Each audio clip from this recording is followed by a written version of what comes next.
Hoy, 22 de septiembre, estamos recordando el 51 aniversario luctuoso del licenciado Adolfo López Mateos, quien fuera presidente de México de 1958 a 1964.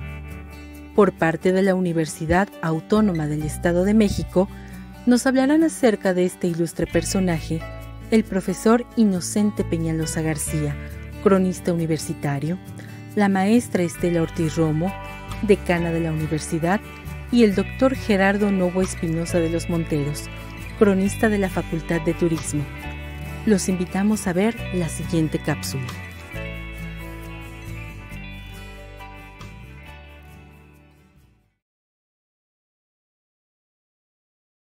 Adolfo López Mateos fue un ilustre institutense que pasó su juventud en la ciudad de Toluca. Su paso por el Instituto Científico y Literario, hoy Universidad Autónoma del Estado de México, dejó una profunda huella. A pesar de que después emigró a la Ciudad de México y de que tuvo una gran carrera política que lo llevó a la presidencia de la República, nunca olvidó sus orígenes y justamente en este espacio queremos destacar algunas de sus obras más relevantes, de su legado, de su pensamiento y de la trascendencia de sus obras. Lo hacemos desde la perspectiva de la Universidad Autónoma del Estado de México. Hablaremos acerca de López Mateos como presidente, como institutense, la política nacional, interna y al exterior de Adolfo López Mateos es analizada y comentada por el maestro Inocente Peñalosa, cronista de la Universidad Autónoma del Estado de México. Bueno, el sexenio del licenciado López Mateos fue de un desarrollo sostenido para el país, especialmente en su economía.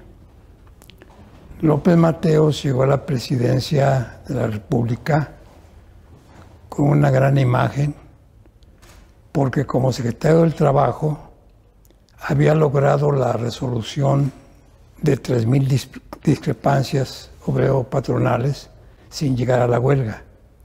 Y había además conjurado una huelga general de los sindicatos que iba a estallar como protesta por la devaluación de la moneda en 1954. Entonces López Mateos llegó con la fama de gran negociador, de hábil negociador. Él tenía la preocupación de poner al día al país y entendía que la apertura hacia el exterior era indispensable, era a todo punto indispensable. Por eso durante su sexenio realizó 3 giras importantes al extranjero, una de ellas a Sudamérica, otra al Lejano Oriente y la India, y otra a Europa, además de viajes a los Estados Unidos. López Mateos destacó sobre todo como un diplomático importante. Él logró, por una gestión muy personal, logró reunir voluntades para firmar el Tratado de Tlatelolco, que declaró a América Latina como territorio libre de experimentos nucleares. López Mateos promovió importantes reformas como presidente de la República. Una de ellas fue la relacionada con las elecciones y con el proceso electoral, y pues al reformar el Código Electoral dio entrada a los llamados diputados de partido a la Cámara de Diputados, que ahora se llaman diputaciones plurinominales. Pero en aquel entonces fue la primera ocasión en que los partidos de oposición, que no obtenían triunfos en las elecciones, tuvieron representación minoritaria en el Congreso. Él entendió la necesidad de abrir la Cámara a la participación de los grupos opositores. Fueron muy importantes otras obras que él realizó, como por ejemplo la fundación de la Unidad Zacatenco del Politécnico Nacional, la fundación del ISSSTE, la fundación del Centro Médico Nacional como un centro de excelencia de la medicina. También dictó medidas importantes para beneficiar a los obreros a través de reformas al artículo 123 que establecieron, entre otras prestaciones, el reparto anual de utilidades, que aún está en vigor. Entonces, a través de esas reformas, él quiso modernizar al país y dar una imagen nueva hacia el exterior. Basado en su política de autodeterminación de los pueblos y no intervención, López Mateos llevó la voz de México a los países que hace un momento mencionaba, y también mantuvo una actitud muy erguida, muy firme en cuanto al hecho de no romper relaciones con Cuba, cuando todos los países latinoamericanos lo hicieron. Y López Mateos salió de la presidencia quizá como el más popular, el más querido y respetado de los expresidentes de México. El paso de Adolfo López Mateos por el Instituto Científico y Literario dejó una profunda huella. De esto nos habla la maestra Estela Ortiz Romo, decana de la Universidad Autónoma del Estado de México. Él fue invitado a trabajar aquí. Estuvo primero una temporada muy corta como prefecto, y más bien está registrado en la historia que él fue bibliotecario.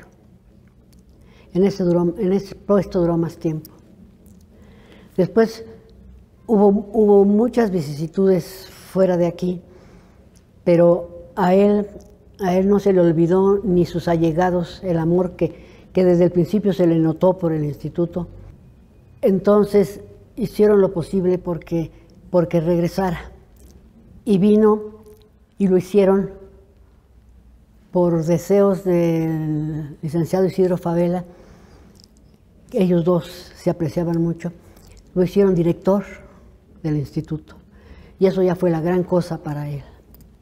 Él estuvo enamorado del instituto. Y después de la universidad, eso era obvio, se le notaba. A él recurrieron nuestros maestros fundadores cuando necesitábamos que viniera a darnos clase un especialista en medicina del trabajo. Y él nos consiguió un especialista en medicina del trabajo que trabajaba con él porque ya era secretario del trabajo él. Eso fue como por 1954, 55. Y íbamos una vez a la semana, y él personalmente 2 veces en la mañana, porque se llevaba a la clase toda la mañana, porque nada más íbamos una vez a la semana, iba a darnos una vuelta. Y se suspendía la clase, nos saludaba de mano y beso, y con su sonrisa eterna. Él, antes de que se formalizara la creación de la universidad, la transición entre instituto y universidad, vino varias veces a acordar con nuestros maestros fundadores que ya estaban contratados, ya habíamos empezado con clases, y quería saber qué necesitábamos. Y siempre nos atendió y nos dio lo que necesitaba la facultad para poner el anfiteatro, sobre todo. Como una persona tan afable, tan segura, pero tan sencillo y cariñoso. A mí me dio muchos besos siempre. Y por eso pues me emocionó tanto, porque yo también lo quise mucho. No acabábamos de creer que el presidente de la República diera el bajón a nuestro nivel y viniera a tratarnos como amigos. Y así se portó siempre. Bueno, cuando él falleció me hizo falta. De ahí en adelante lo extrañé. yo sentía su presencia, porque nunca se portó como político ni como director de nada, sino como amigo. Y cariñoso, porque era muy sencillo, muy cariñoso, muy afable. Él era así, con tanta naturalidad, que tengo un recuerdo precioso que nunca se borrará. Y mi generación, toda mi generación, que ya nomás, bueno, salimos 8 compañeros de la Facultad de Medicina, todos enamorados de Adolfo López Mateos por todo lo que le debimos. Él cambió nuestro destino. Me despido agradeciendo a nuestro señor rector, el doctor Alfredo Barrera Vaca, por esta invitación y esta gran oportunidad. Son 2 personas completamente diferentes, nada más unidas por el amor a la universidad y a los alumnos. Adolfo López Mateos fue un hombre con una gran visión y él era un hombre aficionado al deporte, al arte, era un hombre que gustaba de realizar caminatas, que conocía muy bien el país, y yo creo que eso se refleja en su política nacional. Él pensaba que no era suficiente el desarrollo económico, que el desarrollo económico tenía que acompañarse del desarrollo social y del desarrollo cultural. Y si nosotros analizamos su política cultural, su política económica, su política social, siempre está muy vinculado a esto en lo que él creía. Se habla mucho, por ejemplo, de su política educativa, una política que aportó fondos a las universidades, al Instituto Politécnico Nacional, a la Universidad Nacional, a las escuelas rurales, la creación de la Comisión de Libros de Texto Gratuito. Y se habla poco, por ejemplo, de esta política cultural y turística que quería proyectar a México en un momento en el que además se requería que México fuera visto como un país moderno, un país amable, un país con una gran riqueza cultural, y eso lo aprovechó muy bien López Mateos en un momento además de mucha tensión. No fueron tiempos fáciles para López Mateos ni para México, y sin embargo él supo no solamente sortear estos momentos, sino además realizar una política nacional de cordialidad, de respeto, y se le criticaba mucho que era un presidente que viajaba mucho, pero en el fondo lo que él quería hacer era proyectar precisamente esta imagen de México con una gran riqueza cultural. Las representaciones diplomáticas se elevaron a embajadas, apoyó muchas industrias culturales, la industria del cine.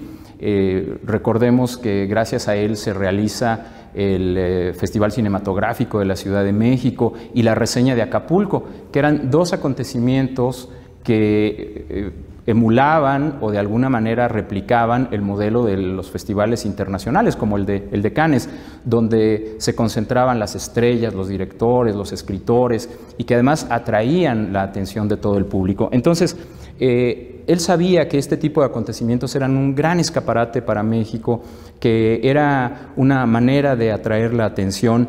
Todo esto, desde luego, aunado a una política nacional de creación de museos, el Museo Nacional de Antropología, el Museo de Arte Moderno, el Museo de Ciencias Naturales, el Museo del Virreinato en Tepoztlán, que es el primer museo nacional fuera de la Ciudad de México, y la restauración de algunos espacios museográficos en Bellas Artes, por ejemplo. Entonces, desde luego que había un proyecto de nación muy vinculado a lo que somos y a lo que es México. Tuvo éxito la política nacional y esa política exterior que después de haber intentado obtener la sede de los Juegos Olímpicos, México la consigue finalmente para los Juegos Olímpicos de 1968, y en parte se debe a esta labor que había hecho López Mateos como un hombre que había establecido muy buenas relaciones con muchos países, con organizaciones, y que había llevado la cultura y el sentir de México a todo el mundo. Yo creo que aquella frase suya de que el esfuerzo del hombre no es inútil y que los hombres pasan, pero las obras quedan, es la mejor lección que sintetiza el espíritu, el legado, el talento de Adolfo López Mateos.